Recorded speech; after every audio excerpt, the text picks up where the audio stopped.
तो राम राम मेरे सभी भाइयों को।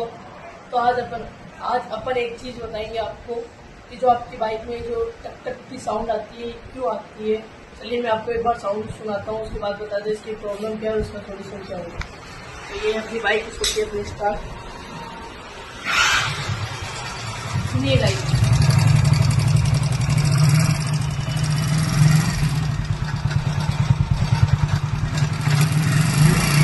तो चलो फिर अपन इस प्रॉब्लम का सोल्यूशन बताते हैं।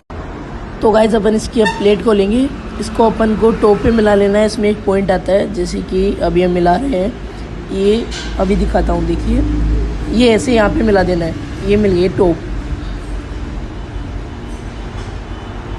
अब अपन को टेपिट वाले ढक्कन को ओपन करना है। इसे ओपन करने के बाद में अपन को चेक करना है कि ये जो ऊपर वाला टेपिट है ये थोड़ा लूज़ है, तो अपन इसको टाइट करेंगे, जैसे कि आप इस वीडियो में देख सकते हैं।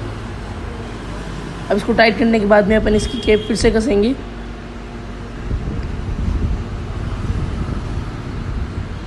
कसने के बाद में अपन इसकी प्लेट कसेंगे। तो देखिए मैं कैसे कसता हूँ, आप देखिए। तो भाई लोग अब अपन इस बाइक का साउंड चेक कराते हैं कि पहले कैसा था और अब कैसा था। आप खुद गेस करें, सुनिएगा।